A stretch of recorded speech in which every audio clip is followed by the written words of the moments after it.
What up, what up, what up, what up? It's Melodious. I'm back with another reaction on my Hip Hop Stories reaction channel. Today we're going to react to the LOX, We Are the Streets documentary. Yeah, let's tap in. Like, comment, and subscribe, guys. Group that as of recent has been getting their flowers and just due. They've been around for years and people have had a lot of admiration and respect for them throughout the years, but I think that we all know what happened to get them more in the spotlight once again. RIP my beloved Dipset. You will be missed. But I think that it's time. Hey yo, that battle was definitely classic. And I can't front, nobody has lived up to that since. That verse since the LOX versus Dipset. Nobody has lived up to that battle yet. For us to do a rewind and recap of their careers. And I'm talking about the LOX, of course. People have been asking me to do this video for a while. I would say ever since my Dipset video, which I did like a year ago and way before their verses. We're here now and I hope you guys enjoy the content that I'm about to bring you. But before I get more into the video, I would first like to thank you guys for coming to see this, because you guys can be doing a million other things right now, but instead you're here with me and I appreciate that. If you guys like the content, you guys should like, comment, and subscribe to help the channel grow. Also follow my Instagram too, that would be greatly appreciated. Comment down below your favorite song from the LOX, favorite verse, lyric, album, etc. Also, let me know where you are tuning in from as well. Represent where you're from. Alright, without further ado, let's get straight into the video. Before the LOX ever became a thing, Jada, Sheek, and Styles would grow up in Yonkers, New York. We'll get into the significance of Yonkers later, but Jadakiss would start rapping at an early age, and he put Sheek on the rapping because they grew up not that far from each other. Meanwhile, Styles P lived on the south side of Yonkers, but heard the buzz that Sheek and Jada were making on the other side of town. Jada and Sheek actually used to make tapes with local DJs back then. Styles didn't meet them until junior high. While in high school, the three would be involved in a rap group called the Bomb Squad. This is around the time Styles would be working for a company and he stole a bunch of cassette tapes that the crew would then sell the tapes for $15 a piece with their music on it. They began to really buzz in Yonkers. After this, they started making more songs and got in tune with this group called the Mushmen, who elevated their production and their overall game. The Mushmen would then connect them with the main source, and this is what Jada had to say about this. We were going to sign with the main source. We were like teenagers, but it didn't work out. But before we did the deal, we did the song with them. It was pretty much like a LOX session. They had the beat and we went to Long Island somewhere in the studio. We sat with the beat for like 30 minutes and laid the song. This is referring to the 1994 song Set It Off, which appeared on Main Source's album F What You Think. Some people note this as one of the first introductions a lot of people had to what would become the LOX, because Sheek and Jada would appear on this track.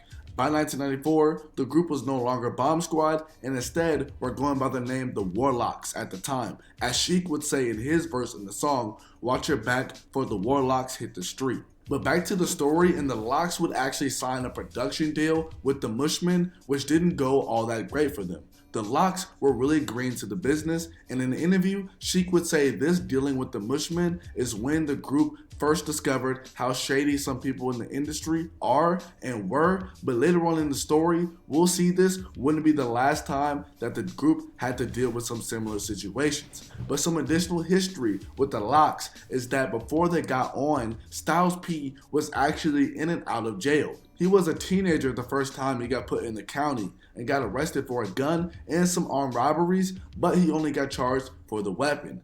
At this point, the group was already working on music, and Styles was eager to get out and start working. But when he got out, he got arrested a month later. He got locked up in a raid with some dope and was now facing another felony, but the raid was deemed illegal, so it got dropped to a misdemeanor according to Styles. He would now be put on probation and began focusing on music. But let's get back to the story, and it was D and Y Dean who got the LOX out of this deal.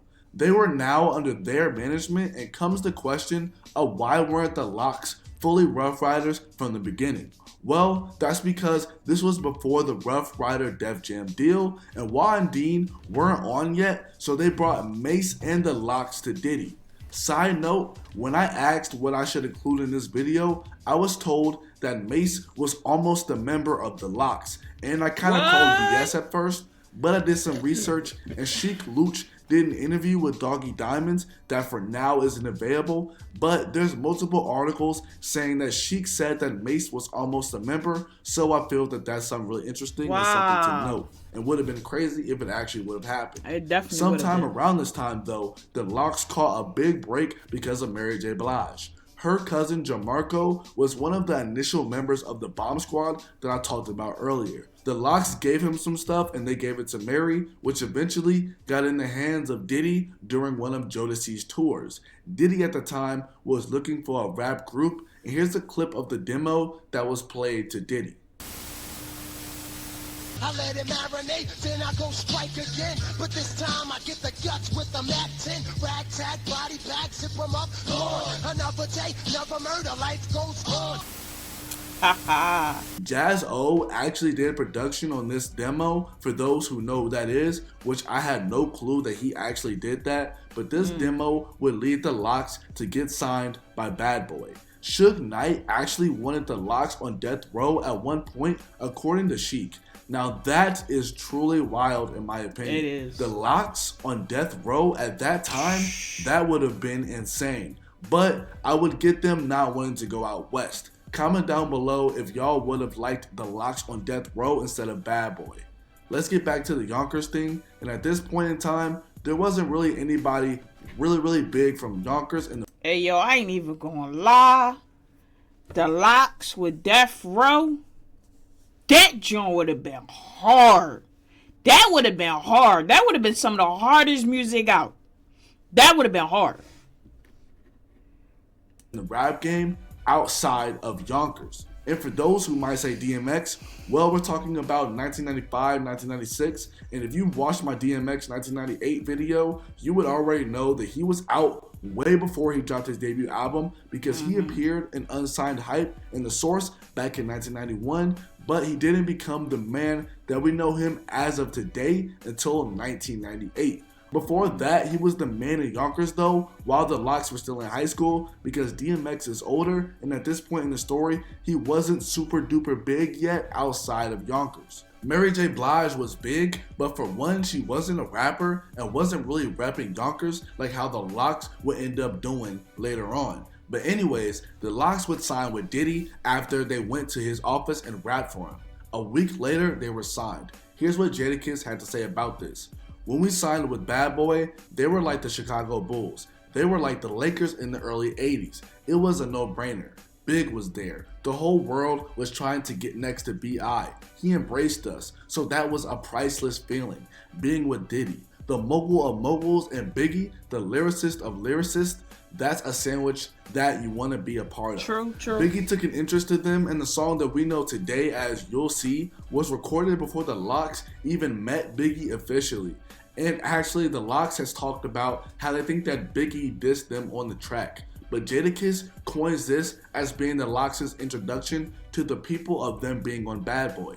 This song, You'll See, would appear on the Bad Boy Entertainment Fall 96 sampler, which also contained the song All About the Benjamins. Upon signing, the group got pushed into this different lifestyle in which they described as Diddy was always celebrating something. The parties, girls, all that stuff, and the LOX were amazed by this. Something else to note is that just as they were about to sign with Bad Boy, Diddy changed their name to the LOX from the Warlocks because he felt like the Warlocks wasn't marketable, which I kinda understand. The members of the LOX didn't know much about marketing at the time and thought whatever Diddy said was golden, so they just went with it. Before the group would release a debut album, they had a string of features in which we're about to get into. The year is now 1997, and unfortunately, we know that Biggie would pass away in March of that year, and in the same month of his passing, the album Life After Death was released. The LOX would appear on the track Last Day, which sadly touches on how people live fast but end up dying young. And the LOX have also made a tribute track to Biggie. Some history behind this track is that Diddy commissioned Havoc of Mobb Deep to do a track. Back in those days, they recorded on reel-to-reel tapes, and somehow the original track got lost. Havoc to this day has no clue what happened to it, but he had another track that sounded similar to the one that we all have now. The final version is different, and this got Diddy pissed because he wanted the beat that he paid for, even though it got misplaced. But Diddy eventually got past this, and Havoc did the beat that we have today, so technically, the original version of Last Day is probably forever lost, sadly. But with the death of Biggie, left a huge part missing on Bad Boy. Now their biggest star was gone, and somebody needed to take the reins, and now people like Mace, Black Rob, and the LOX were looked upon to step it up on the rap side. For those who already kind of know the story, would know that Mace would actually take this lead and have massive success with his first album. But some other tracks the LOX did in 1997 was the official release of It's All About the Benjamins remix. Fun fact, Jadakiss actually wrote Diddy's verse for this song, so that's why it's so fire. But there's other songs that the members from the LOX have written, whether ghost or credited, especially when it comes to Styles P. What's interesting about It's All About the Benjamins is that Sheek and Jada hated the beat for this song initially, and Jada has said that Diddy kind of forced them to do that song. I think that the crew has grown to love that song, especially since it went on to peak at number 2 on the Billboard Hot 100. Another thing that some people might not know is that Missy Elliott was involved in the song. Missy wasn't impressed with Styles' verse, so it wasn't included in the song. However, the LOX weren't done with appearing on the charts, and Styles P did get to appear on another big record, as he would appear on the Mariah Carey song Honey, and that song would top the Billboard Hot 100 chart, and that song would end up getting nominated for a Grammy. Styles P would end up appearing on that track with Mace, and speaking of Mace, the LOX would appear on his song 24 Hours to Live, which would end up on his album Harlem. Fire. So as you can see now, the LOX was building up a lot of buzz in 1997 with their features and the members of their group appearing on big songs. After Biggie's death, Mace was the first besides Diddy himself to release under Bad Boy, and like I said, his debut album was very successful. So now it was the LOX's turn. They would release their first single, If You Think I'm Jiggy, for their upcoming album. The track wouldn't make it to the Billboard Hot 100, but it did peak at number 36 on the Billboard Hot Rap Singles chart. The group needed something more bigger because their lead single didn't do too crazy on the charts, and Money, Power, Respect became their second single, and that song peaked at number 17 on the Billboard Hot 100. Such a classic track, and it had the streets on fire. I mean, you had the LOX, Lil' Kim, and DMX in 1998. I mean, come on. What's funny is that the LOX were initially scared to ask Lil' Kim to get on the hook because she was busy at the time.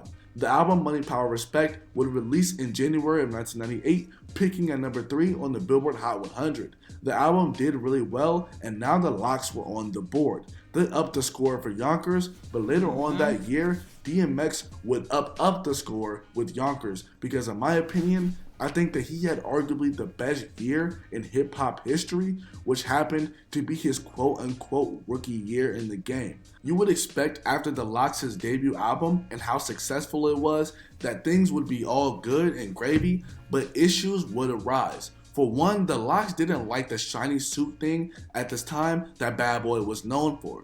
That just simply wasn't the LOX's style, and a single like If You Think I'm Jiggy just wasn't true to them. Sheek Louch has talked about how on Bad Boy they were watered down and Bad Boy's image was just flossy.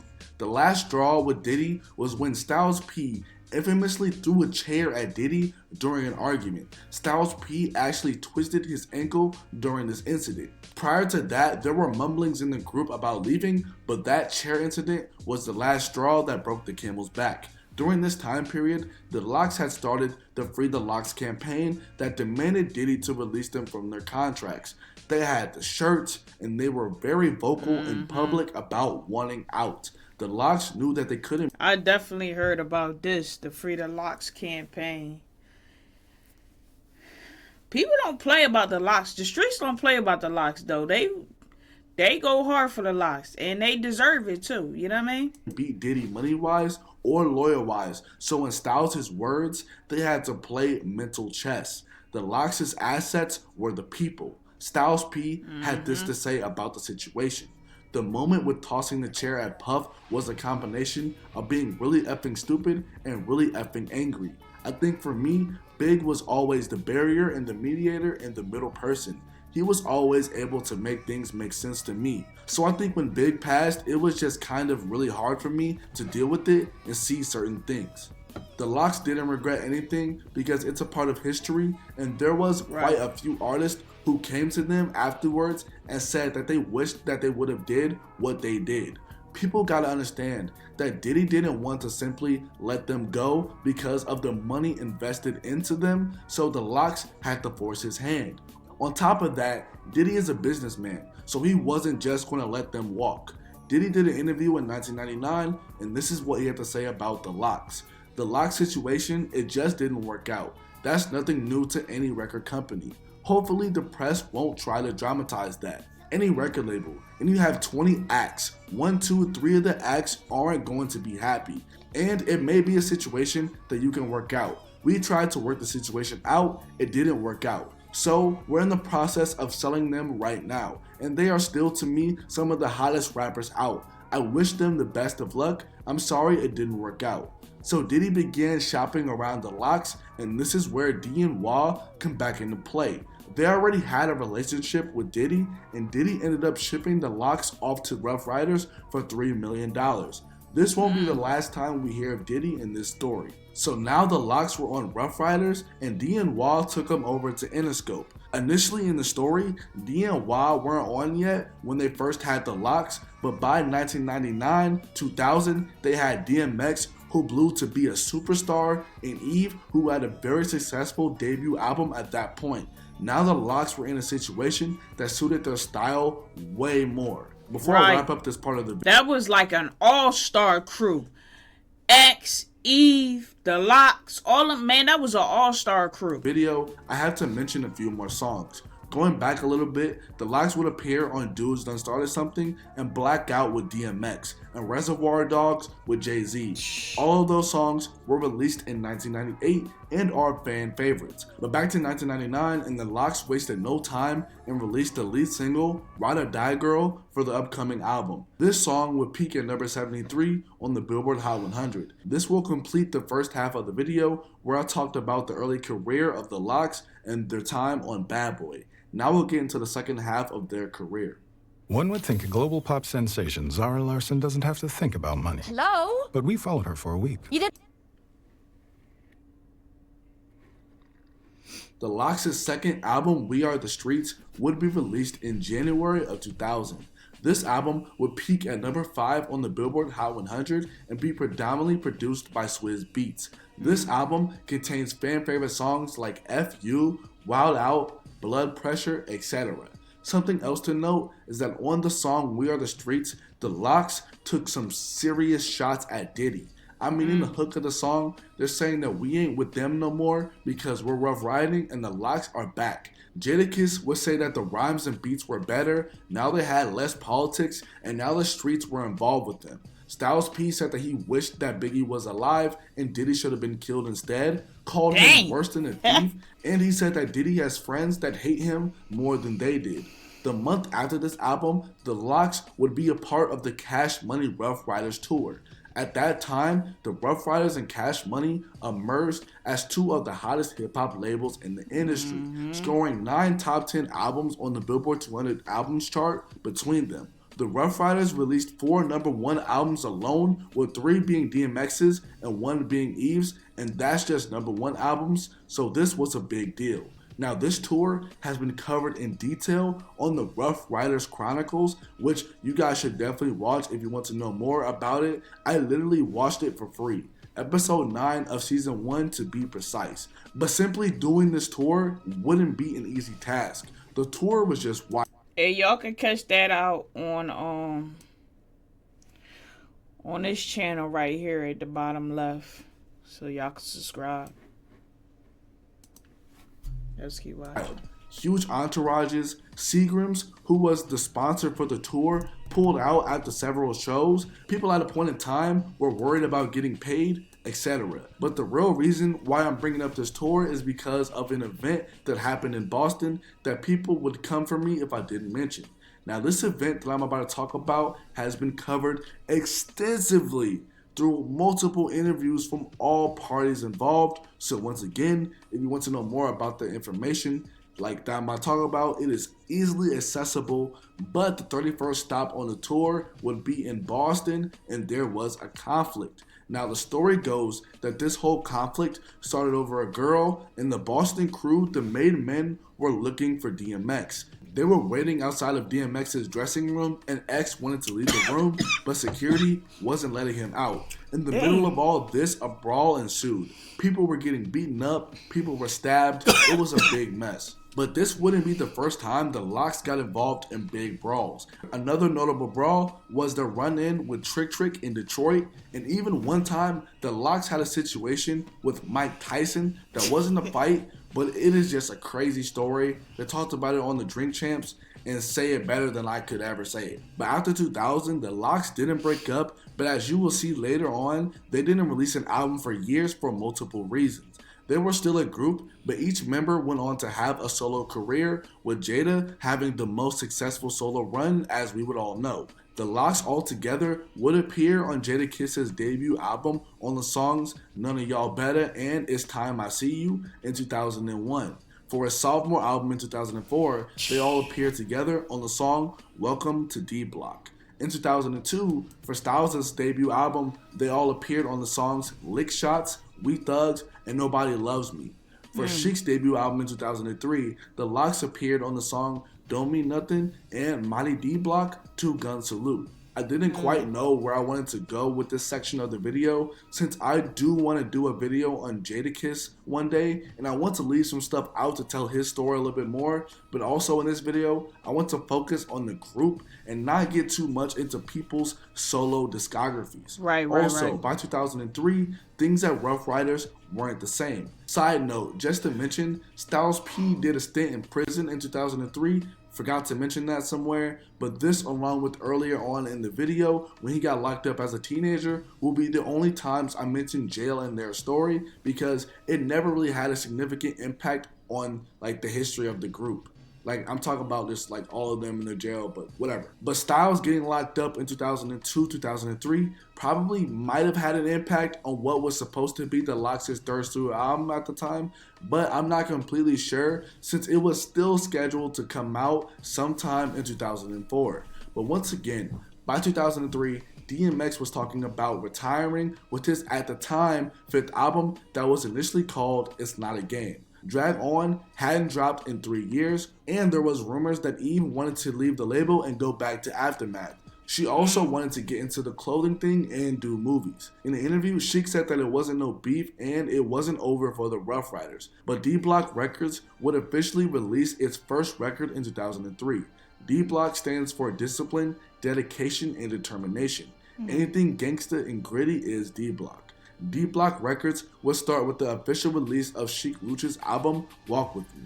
But during this time period where the LOX didn't drop an album for years, they appeared on so many songs together that it's almost too many to count. You also got the freestyles they've done throughout the years and their appearances on mixtapes. It's almost like too much to cover in a way, naming them all. Speaking of the mixtape thing, the LOX really credit themselves as the people who really created the mixtape lane, and no artist truly did it how they did it until they saw what they did. I mean, for instance, people still eat up their stuff with DJ Clue and hold that stuff in high regard, and that's just one example. when it comes to the mixtape stuff. Also, side note, there are 2 videos that I already have that like pretty much involve the LOX, but there's the Beanie Siegel and Jadakiss beef video, which I already covered, and the G Unit versus the LOX video, which like I recently did. So go check out those videos to learn more. And in my potential Jadakiss video, I plan to touch on some things I missed in that Beanie Jada video initially. Also in 2003, there were talks about a LOX album coming out in 2004 entitled Live, Suffer, and Celebrate. But as we know, that album never came out. But we get to 2005, and this is when Diddy comes back into the picture. The LOX would appear on Hot 97 in November of that year, I believe. Now, those who know about Diddy and Bad Boy have probably already heard stories about Diddy being shiesty.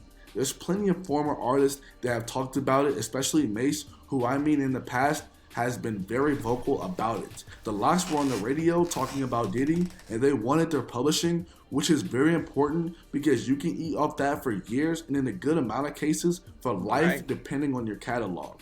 The LOX claimed that Diddy owned 50% of their publishing, and Diddy said that he only owned 20% and had to that point only made $400,000 off of the LOX. But this argument on air got tense between Diddy and the LOX, with I think Jadakiss saying that he wanted to drop a refrigerator on Diddy. Here's a clip of the argument. Building a system is one of the most important things that you can do, whether you work a 9 to 5 or have a side. Now, you want people to stop talking because you just don't want to know the truth, dog. We made one record with you. Money, Power, Respect. It's 10 years later, and you still got half of our publishing. Now, there's no way you can make it justifiable that you said you deserve half of our publishing. You done this to my face. We just at the concert. You ain't saying nothing. What are we going to do saying it to your face? Get sued? What do you want us to do? We can't touch. It's not. We can't be violent. Or none of that. We can't even have. You saying all this, dog? 2 years ago, Levels in Miami.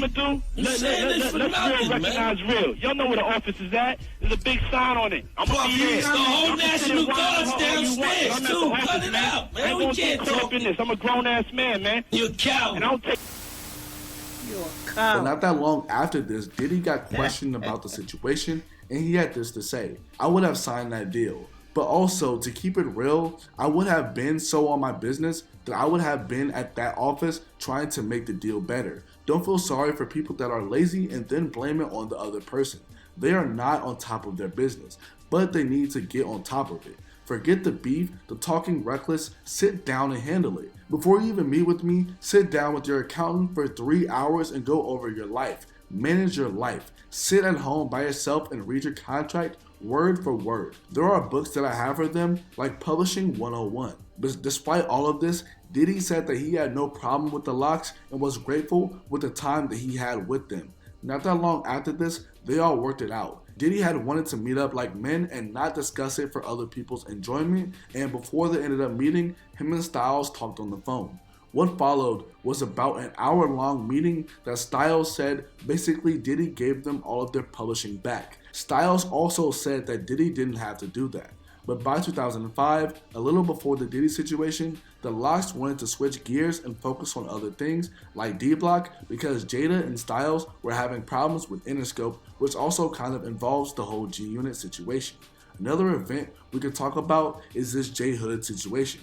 He was a D-Block artist that some felt like had a lot of promise, but there was issues about the release of his debut album. In 2007, he began to get very vocal about his situation and demanded to be released from his contract. J Hood cited that the LOX were in a similar situation with Diddy and hoped that the LOX wouldn't turn into Diddy in this situation and become hypocrites. He would also say that at the time, he had prepared numerous projects that were scheduled to be released before the end of the year just to show that the fans that it wasn't him that was the problem in this whole ordeal. Sheek Louch commented about his release in the interview and said that they would have let him off immediately until he jumped out the window. As an artist, he was just upset about the direction and how long he was taking for his album to come. He didn't know that there's a lot of other artists that ain't out yet, either like Papoose and other people that are on a bigger grind than him. There were a lot of songs that we wanted to put out. We thought they were hot to death, but a lot of people didn't. The DJs and other people were like, you got to keep going until you get that one that pops. I guess he got people in his ear saying he should have sold 20 million records already.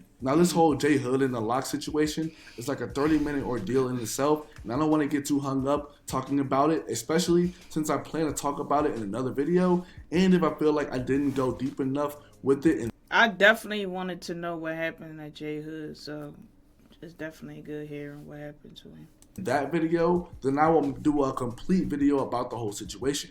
But J Hood would diss the LOX and his members numerous times, whether it was in a song or in videos. J Hood did apologize, but I don't think that the two parties have been the same towards each other ever since. In 2009, the LOX would release the D Block album No Security. This was supposed to introduce the many members that made up D Block at the time. We'll skip to 2012, and Jadakiss would give information that the LOX were going to end the lockout and were going to close a new deal. I think that it should also be noted that Wu Block, which was a collab project between Ghostface Killah of the Wu-Tang Clan and Sheek Louch of the LOX, would release this year also. Jadakiss and Styles also make appearances on this album. In 2013, Jadakiss would do an interview with XXL and said that the LOX might receive an offer from MMG. He said that he was signed to Def Jam though for 3 or more albums. Side note, at this point in the story, Jadakiss was off Ruff Ryders and Interscope and now with Def Jam. Jadakiss would also add that MMG was one of the places that were inquiring about a new LOX album. Jadakiss finishes his comment saying that a LOX album was definitely coming. In December of that year, the LOX would release the Trinity EP. The next year, in November of 2014, they would release the Trinity's second and third sermon. In 2015, the LOX would reunite with Diddy and Bad Boy and take part in the Bad Boy reunion at the 2015 BET Awards. The LOX would also be a part of the Bad Boy Family Reunion tour, which took place in 2016. In December of 2016, the LOX would partner with Roc Nation to release their third studio album, Filthy America, It's Beautiful, pretty much almost 16 years after their last album. In 2017, the LOX were a part of the Ruff Ryders reunion tour. We can skip to 2020, and the LOX would release their 4th album, Living Off Experience. Their song, Bout Ish with DMX, is actually quite popular and a great song. Sadly, their dear friend DMX would pass away in April of 2021. This would be a big blow to the world of music and the LOX, especially because of their relationship with DMX. I mean, think of all the songs the LOX alone have with DMX that are bangers. Just Crazy, RIP DMX. After this, there's only one more thing I really want to talk about, and it's the Dipset versus the LOX versus. The LOX initially talked about battling groups like Mobb Deep, the Wu-Tang Clan, but we all know that they ended up battling Dipset. Personal feelings aside, I thought that Dipset would win, but I admit that I kind of underestimated the LOX. I mean, I'm not gonna lie, Styles and Sheek did their thing, but it was really Jada who took over, and if it wasn't for Jada, I don't think that what would have happened, and it would have been a huge moment like how it is. People were getting Jada and the LOX their flowers, and there was sort of this renewed interest in the LOX because of how successful their verses was. They ended up getting a call from Kanye and would appear on his Donda album in the same year on the song Jesus Lord Part 2. This leads us to where we are today and the end of the video. But all in all, what do you guys think of the video? Let me know in the comment section below. I love you guys with all my heart. Peace. Alright, y'all. That's another reaction from my Hip Hop Stories reaction channel. Like, comment, subscribe. I'm out. Peace.